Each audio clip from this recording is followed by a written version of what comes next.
New York City's LaGuardia Airport, March the 22nd, 1992. A commuter plane with 51 people on board tries to lift off the runway. Rotate. But the pilots can't get it to climb. They knew they were in trouble, but they were fighting all the way to the end. US Air Flight 405 plunges into the icy waters of Flushing Bay. 27 people die. For US investigators, it's an open and shut case. This accident was not a huge surprise to us. But Canadian investigators are stunned. They know the New York accident should never have happened. My reaction when I heard about it was, my God, it's Dryden all over again.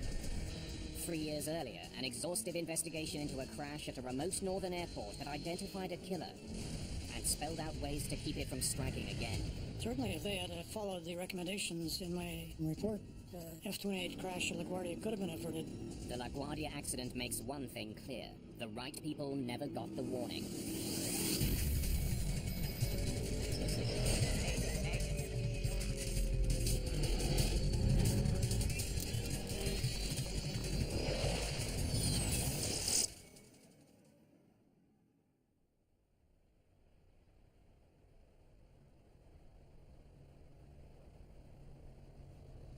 March the 10th, 1989. It's 11:39 a.m. at Dryden, Ontario's airport.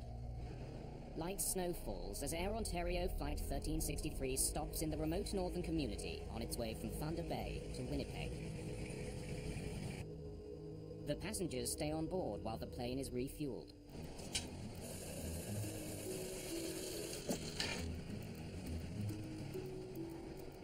For flight attendant Sonia Hartwig and the crew aboard the Fokker F-28, it's been a frustrating day of delays. Big, fluffy, white snowflakes at this time were falling gently to the ground, and it was very, very gray. And I thought, I guess this means we're going to be delayed again. I can't see us making it to Winnipeg on time. It's Friday, the beginning of March break.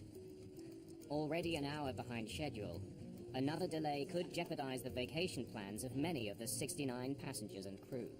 There was a lot of families traveling on board with plans. Most of them were going skiing, and so they were very concerned about meeting their connections in Winnipeg. Kenora Dryden, it's Ontario 363. Ontario 363, Kenora. As First Officer Keith Mills checks on weather conditions, Captain George Morwood returns from making a phone call inside the airport. It's getting worse. What's the latest? It won't clear till late afternoon. Check that. Quite heavy snow. Looks like it's going to be a bad one. It's still within our takeoff limits. Well, that's good. We got a lot of people who want to make their connectors. Let's hope it holds. Temperatures hover around freezing. Visibility is decreasing. If the flight doesn't leave soon, it could be grounded indefinitely. Dryden is a very small city. It's a very remote part of Ontario. With a population of about 6,500, the isolated community lies halfway between Thunder Bay and Winnipeg. Harsh Canadian winters with bitter cold reaching minus 35 degrees Celsius are the norm here. It's not the place to be stranded in the middle of a snowstorm.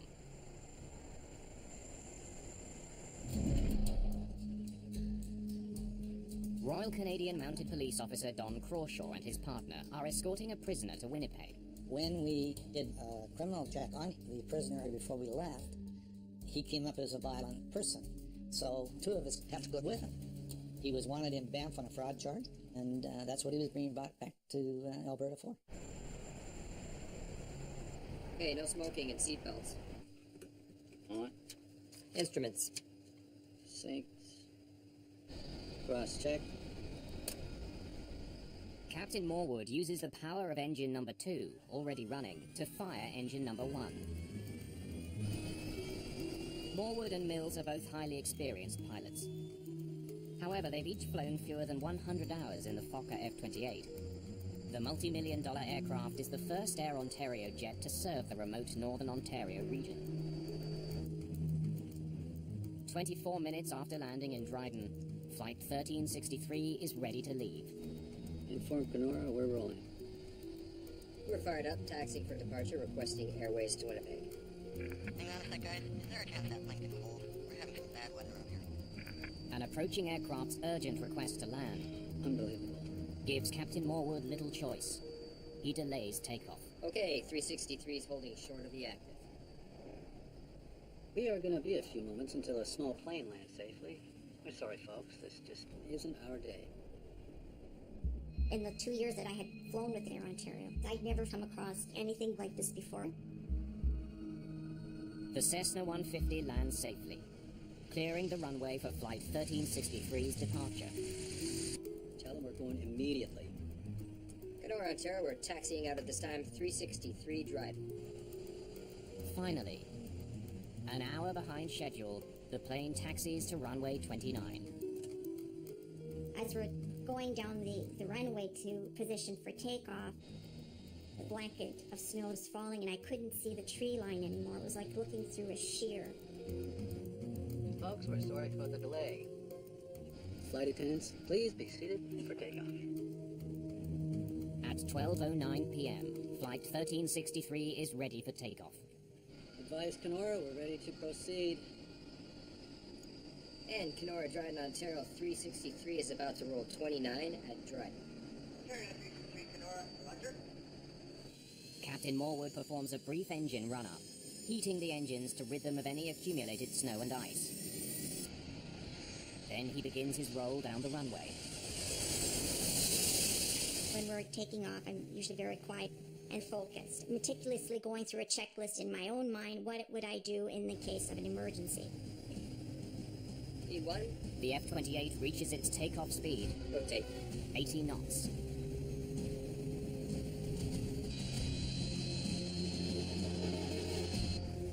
Our takeoff was very slow and sluggish, like a slow, sluggish person running up a hill.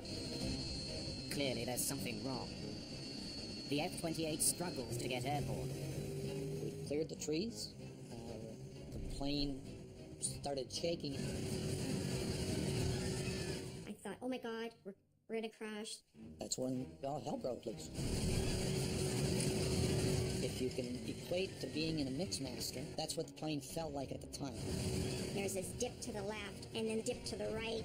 The pilot's trying to get this plane up. Then all of a sudden there was a power burst. The plane seemed to stabilize itself. You could feel that the pilot's trying to get control of it. But a few seconds later, it became a mixmaster again. I yelled out, emergency, grab your ankles, get your heads down. Grab your ankles, get your heads down! And I kept yelling that, and then I assumed my brace position. You could hear people screaming and yelling. There's loud, horrible sounds. We are clearly crashing. The pilots are helpless. 49 seconds after lifting off, Air Ontario Flight 1363 crash lands in the bush, 950 meters west of runway 29.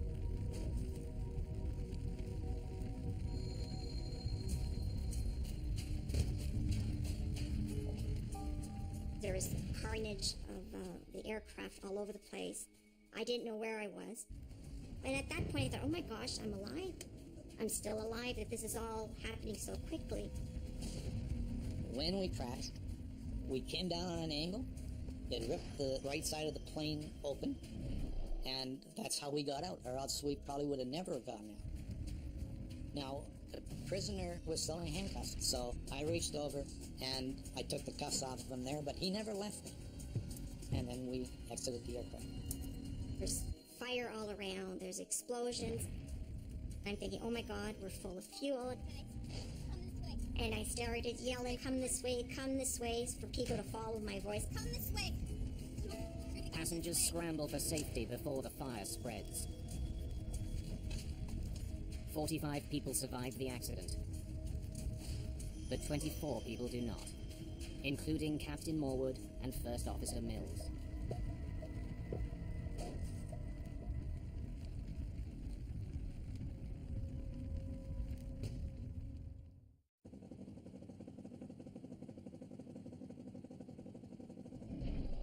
Emergency crews rush to the crash site deep in the woods.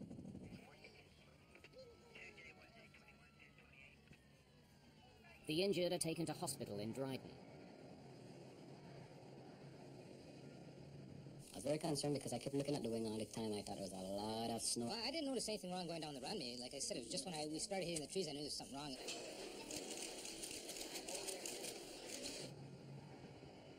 Within 24 hours, a team of investigators from the Canadian Aviation Safety Board arrives at the scene.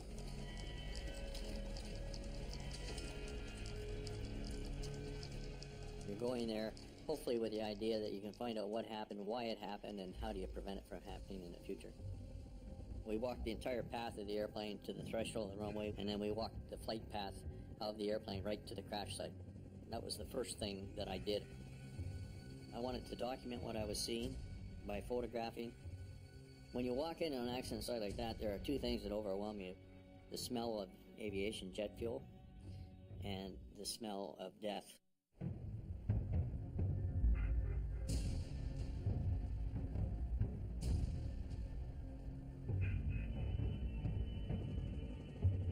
The trees just past the end of runway 29 give investigator David Rohr and his team vital clues about the F-28's failed flight. What happened was the airplane went off the end of the runway in what we would call ground effect and just stayed at that height, simply clipping the tops of the trees. Look at how these treetops have been clipped off. It didn't ever fly. You've got 24 people that died. You've got 2 pilots that died and a flight attendant that died. And they died, for the most part, trying to do their job. So you really want to do them justice, but you also have to be fair. And if there were mistakes made, mistakes have to be fixed. From the rear of the fuselage, investigators recover the F-28's 2 black boxes, the flight data recorder and a cockpit voice recorder.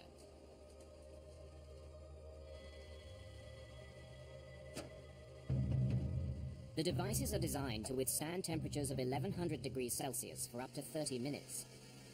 Investigators are frustrated to learn that the mylar tape from the recorders has suffered extreme heat damage. It's estimated the black boxes were scorched by an 1100-degree inferno for at least 90 minutes, far beyond their limit. The data is unrecoverable. That was a big blow to us because now you have to try and gather information and try and establish that it's factual by independent routes. We were just about to leave Thunder Bay and they gave us 10 new passengers. Investigators must now rely heavily on eyewitness reports to reconstruct the events leading up to the doomed takeoff. They learned that the F-28 began its day in Winnipeg and was scheduled to fly a return route to Thunder Bay and back with a stopover in Dryden. But in Thunder Bay, plans changed. The cancellation of another flight forced the crew to pick up 10 additional passengers. And when they did their calculations, they realized that we were overloaded and something had to come off. All right, let's offload some fuel then.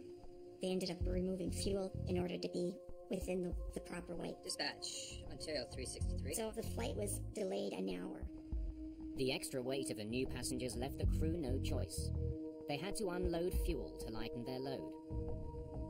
That meant when they arrived in Dryden, they needed to pump in more than the usual amount of fuel for the final leg back to Winnipeg. Rohr wonders if the change in plans somehow led to a miscalculation of the weight and balance. Was the F-28 too heavy for takeoff? He then uncovers a puzzling detail. The plane's weight and balance form for the takeoff from Dryden was never collected as required. It burned in the fire. Rohr is forced to use Air Ontario's standard averages to calculate passenger and baggage weights. The data, combined with the airport's fuel records, allows him to estimate the plane's gross takeoff weight. We knew how many people we had on board. We knew how many bags we had on the airplane. And we knew what our fuel load was. He estimates the F-28 weighed between 62,000 and 64,000 pounds.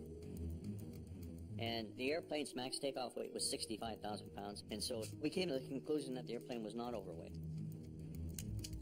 The cause of the crash remains a mystery. 18 days into the investigation, The Canadian government appoints Justice Virgil Moshansky to lead a more wide-ranging inquiry into all aspects of the aviation system that might have contributed to the Air Ontario tragedy. The government was looking for an experienced trial judge, and preferably one with an aviation background. Moshansky is an experienced pilot with 13 years on the bench. He will work closely with crash investigator David Roa and aviation consultant Frank Black. The new team's first step: assessing the plane's technical systems. The electrical system, the hydraulic system, the fuel system, all of these systems are looked at both in terms of what is their history leading up to the accident and what remnants are remaining at the crash site that can be examined. Clues to a possible system failure arise when Sonia Hartwig recalls a troubling event aboard the same plane just days before the fatal crash. I think it was Monday or Tuesday. When we took off, there was this smoke that filled the aircraft, and there was this horrible smell. I thought, oh my God, we have a fire in the lab. But there was no fire in the lavatory or anywhere else in the cabin. They told us that apparently it had something to do with oil sitting in the APU system. So every takeoff that day, this would happen. The auxiliary power unit is a generator that provides the power needed to start the engines. Did burning oil in the APU somehow cause a fire and ultimately doom Flight 1363? Roa searches the week's journey log for any mention of the auxiliary power unit. He makes a surprising discovery. The APU wasn't working on the day of the crash. It couldn't possibly have caused the fire. But the inoperative power unit may still have played a role in the tragedy. Investigators learned that it forced the crew to make a risky decision in Dryden. Go onto the connectors. Let's hope it holds. Normally, the captain would rely on the APU to restart his engines after shutting them both down for refueling. But if he couldn't use his APU, he couldn't shut his engines down. That meant Flight 1363 had to be refueled with one engine still running. Captain Morwood is in a situation where he's got a hot refuel with passengers on board the aircraft. He's got to keep an engine running to refuel the airplane. Hot refueling isn't against regulations, but the risk of a fuel spill makes it potentially dangerous. In Toronto in 1973, a maintenance person was killed when an Air Canada DC-8 jet was consumed by fire during refueling. Hot refueling is not a normal practice. Could the hot refueling have caused some kind of damage to the engines? The Dryden Airport manager, a former military pilot, suspects there was trouble with the plane's engines. He tells Roa he saw the takeoff from his office and heard a sharp, explosive noise just as it disappeared from view. To him, it signified a flameout or engine failure.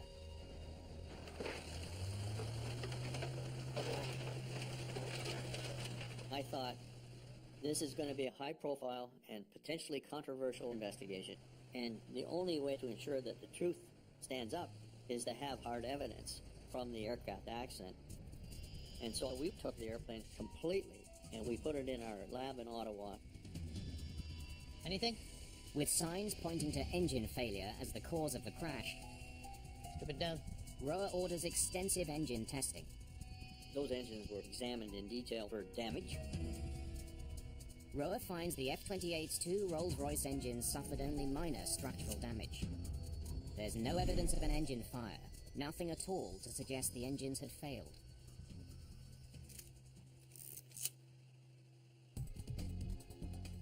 With little physical evidence to explain the failed takeoff, investigators are back to square one. To solve the mystery, they comb through survivor and eyewitness statements. A common thread emerges. They said in their witness statements there was snow and ice on the wings when the airplane attempted to take off.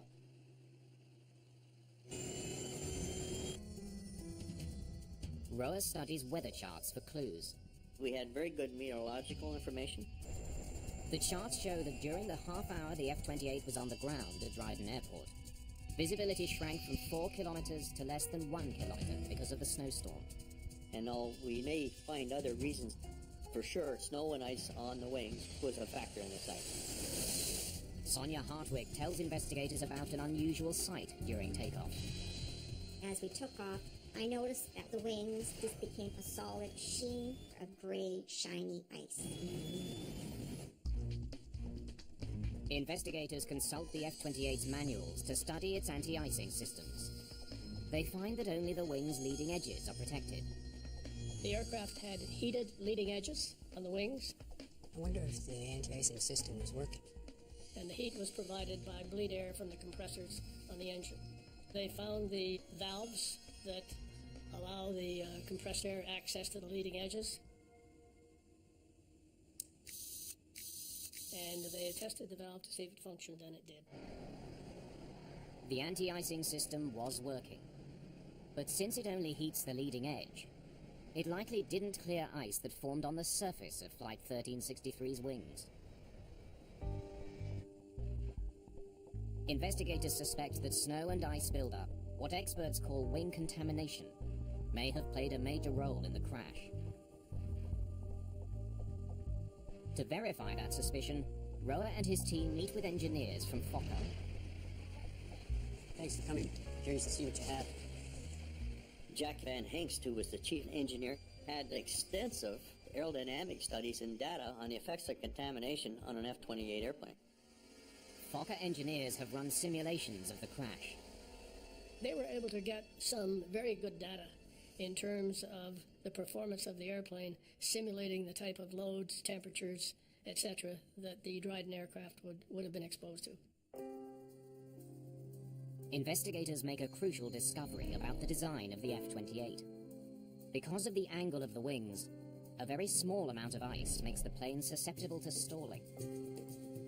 They concluded that even the most minute bit of contamination on the wing would disrupt the airflow and cause a loss of lift. Well, that answers a lot of questions. The simulations support what witnesses saw.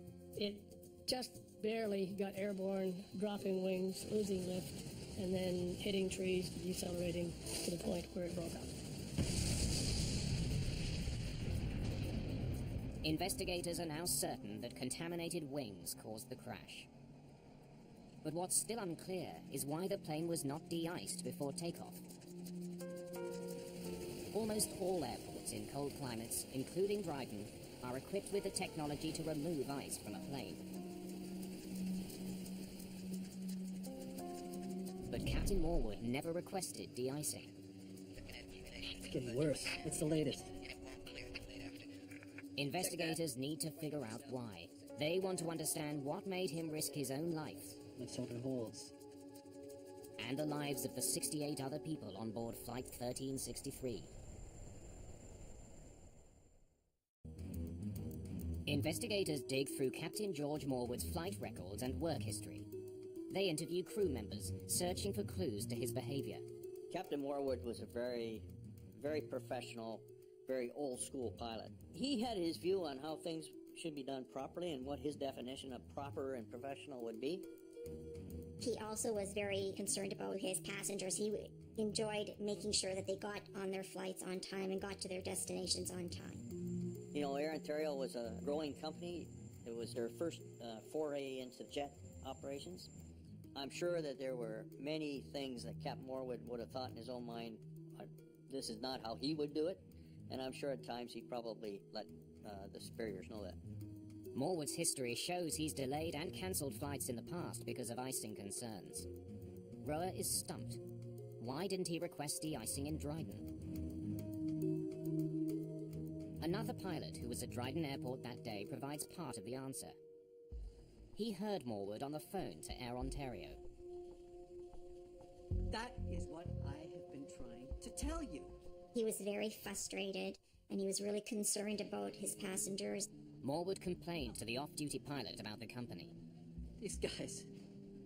You want to guess my weight before I left Thunder Bay? 66 and change. I had to offload fuel. Now that... Right. So now what am I supposed to do? No. You figure it out. When he left the terminal, he was observed by witnesses to appear to be very upset and very angry. Investigators wonder what set Morwood off. They try to piece together the pilot's day on March the 10th. This was the 5th day of a very long week for Captain Morwood, and he was the next day leaving with his family on a ski vacation. Before his first flight of the day, he'd learned the plane's APU still wasn't working. And then, once in Thunder Bay, more bad news. After refueling, the dispatcher forces Morwood to take on 10 extra passengers. Now he must offload fuel and lose more time. There goes the schedule. Let's, offload some fuel then. This meant Morwood would leave Thunder Bay behind schedule. Dispatch, Ontario 363. And Captain Morwood is the type of captain who didn't want to be late. Now en route to Dryden, and an hour behind schedule, the weather forecast the crew was given of light rain and fog is no longer accurate. And Captain Morwood didn't get the forecast of freezing rain coming into Dryden, which he should have had. As Flight 1363 lands in Dryden, the weather was getting worse by the minute.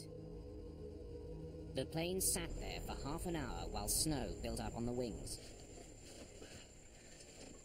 I gotta talk to somebody about this. Investigators may never know how concerned Morwood was about the weather. But there is evidence that it was on his mind. When Roa questions the fueling agent, he learns that Morwood did ask about de-icing moments before takeoff. Is there de-icing available? The fueling agent says he pointed out the de-icing ground crew to Morwood. The agent then offers a compelling reason that could explain why the captain didn't de-ice. Air Ontario had a policy prohibiting him from de-icing with an engine running. The fluid can be ingested in the engines and then find its way from there to the air conditioning on the airplane and make it extremely noxious in the cabin portion of the airplane. But if Morwood had shut down both engines, he wouldn't have been able to restart his plane. Now, the only other way to start the airplane on the ground is with a ground-based air card that can provide the compressed air. And Dryden did not have the capability to start the airplane. The equipment would have had to be flown in from Winnipeg. It would have been a costly decision. If he shut it down, he would ground the aircraft there, effectively, requiring the billeting of passengers in hotels and at an expense to the airline for which he would be answerable. Right. So now... So he was under a great deal of pressure. No. You figure it out. And I believe that the conversation on the phone would have been about that scenario and his displeasure with it. But he didn't have any other chance. It's getting worse. What's the latest? Quite heavy snow. Looks like it's going to be a bad one. It's still within our takeoff limits. Well, that's good. We got a lot of people who want to make the connectors. Let's hope it holds. Though the amount of snow on the wings was still within limits, it's what lay under the snow that doomed the flight. The fuel in a plane's wing can get as cold as minus 40 degrees Celsius. The frigid fuel cools the metal surface of the wing. When snow hits this supercooled surface, it freezes instantly into a barely visible layer of ice. It's a process called cold soaking. And this, of course, is what's disrupting the airflow on the wing and destroying the lifting capabilities. Tell them we're going immediately. Kenora, Ontario, we're taxiing out at this time. The only reason that I can possibly think of that led to his decision to execute the takeoff was the fact that he didn't consider the cold soaking phenomena and the fact that those wings could still have ice on them. Advise Kenora, we're ready to proceed. And Kenora, Dryden, Ontario. Perhaps not wanting to face the consequences of shutting down his engines, Morwood opted to take off for Winnipeg without de-icing his plane. He must have concluded that the ice would blow off on takeoff. That is where he made a mistake, a tragic mistake. But Mashansky concludes that despite his mistake, Captain Morwood is not solely responsible for the crash. It wasn't simply pilot error. There were myriad other factors which were the cause of the accident. One of the most important factors, Air Ontario's decision to let the plane fly with a broken APU. They were deferring a lot of the maintenance that should have been done because of a shortage of parts. And then they had to scrounge around all across Canada with various F-28 operators to borrow parts from them. And this was a very bad move on the part of Air Ontario management. The investigation determines that by cutting corners and focusing too much on the bottom line, the airline was putting all their passengers and employees at risk. Because the F-28s were new to Air Ontario, there was this urgency to get one crew off and get the next crew on flying. This urgency to have them in the air producing money. I came to the conclusion after a lot of thought about this accident that there were a lot of other hands on those throttles, pushing those throttles forward. There were a lot of people that were involved in the sequence of events that led to this tragic outcome. This was a preventable accident, but everything conspired against the pilots. I gotta talk to somebody about this. Because Air Ontario management did not have a safety culture. And you have to have a safety culture from the top management down.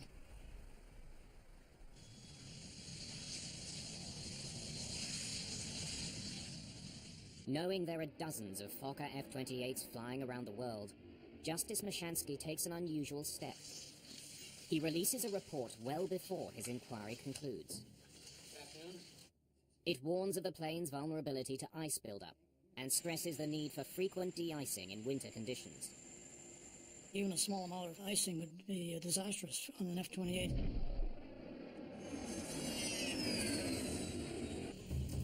But 15 months later, it becomes clear that Mashansky's warnings have not been heard.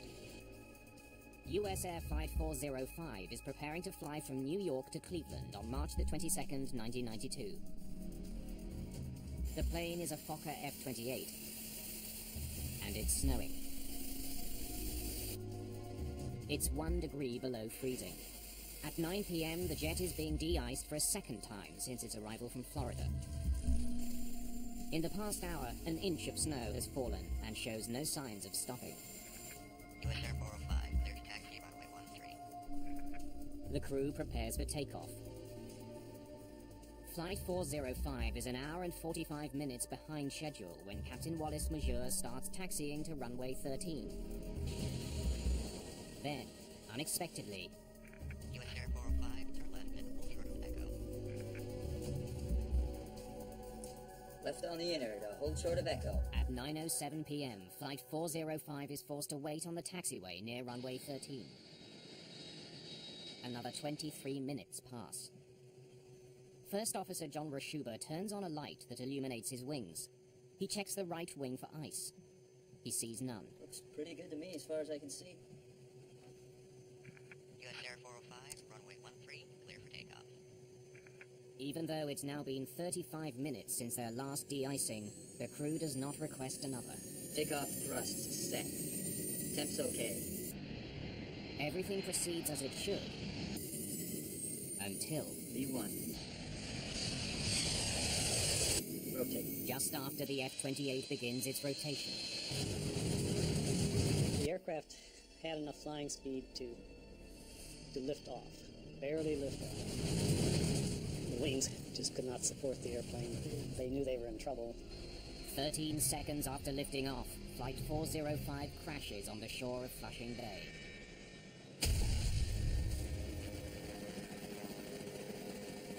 I don't think any pilot really thinks he's going to crash. They were trying to save the airplane right to the end. 27 of the 51 people on board are killed. Another Fokker F-28 has crashed, with tragic consequences. My reaction when I heard about it was, my God, it's Dryden all over again. Within days, investigator in charge Robert Benson suspects that ice on the wings was the major cause. It would be very, very difficult for either of the pilots to really detect ice on the wings, looking backwards over their shoulders through the side windows of the airplane. Looks pretty good to me as far as I can see. So the captain was faced with quite a problem. If he wanted to be de-iced a third time, he would have had to get out of the lines, taxi all the way back into the parking area, and meet up with a de-icing truck again. Takeoff thrusts. That would have put him very, very late, and it may have even caused the cancellation of the flight. After all of this work, after all of the efforts, to see it happen again was extremely frustrating. There were no regulations in place requiring the crew to seek another de-icing after their extended delay. But Justice Mashansky had called attention to the dangers of long wait times when he issued his interim report. If they had followed the recommendations in my second interim report, this accident certainly could have been averted.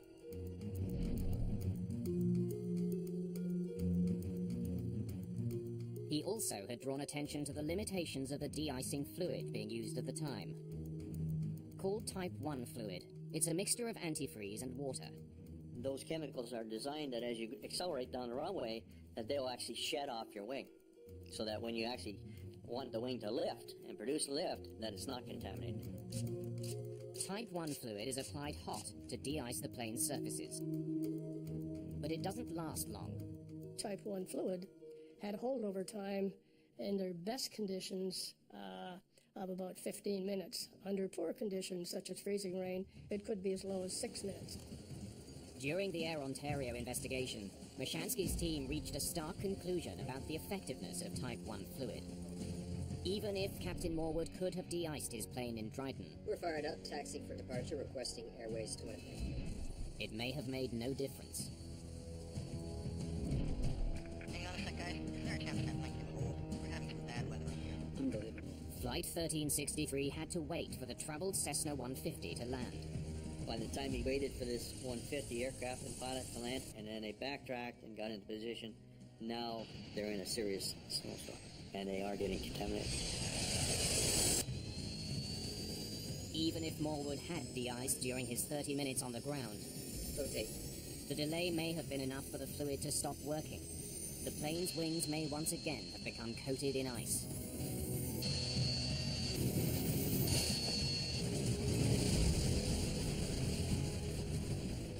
It came out in the examination of Air Ontario pilots that there was a dire need for training in terms of how the de-icing, anti-icing systems worked and how long your aircraft was protected. As soon as our accident occurred up in New York, we of course understood that it was a similar aircraft, in fact a nearly identical aircraft to the Dryden accident airplane. The circumstances were similar in both accidents, and the Dryden report was a tour de force, which helped us focus our investigation quite a bit. Justice Mashansky had released his interim report more than a year before the crash of Flight 405. His recommendations could have prevented it. Mashansky would soon discover that a breakdown in communication had cost the lives of 27 people in New York.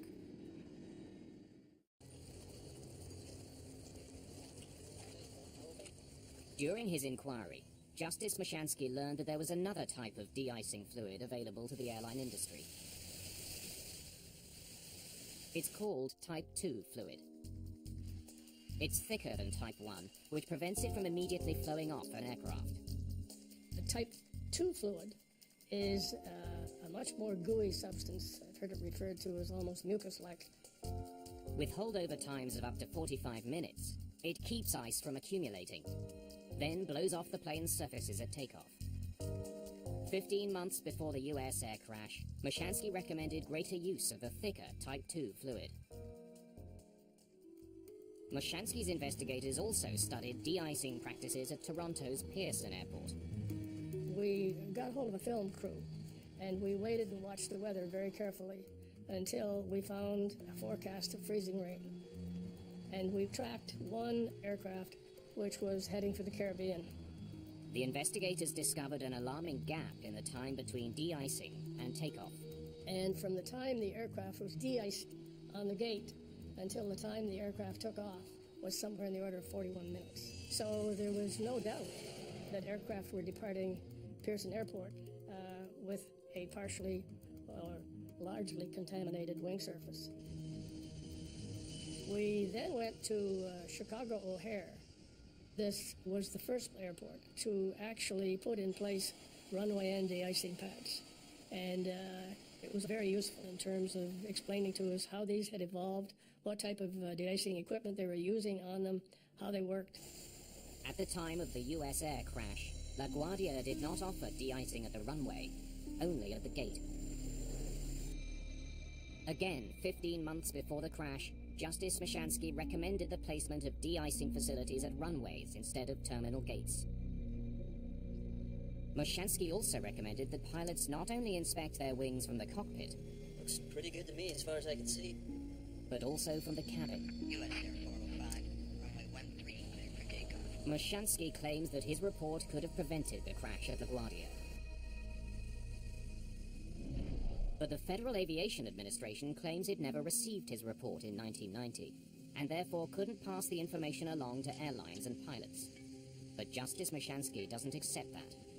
My second interim report went out in December of 1990. It was about a year and a half before the LaGuardia crash occurred. So I think probably sat on somebody's desk. The crash of Flight 1363 resulted in dozens of recommendations that could save lives.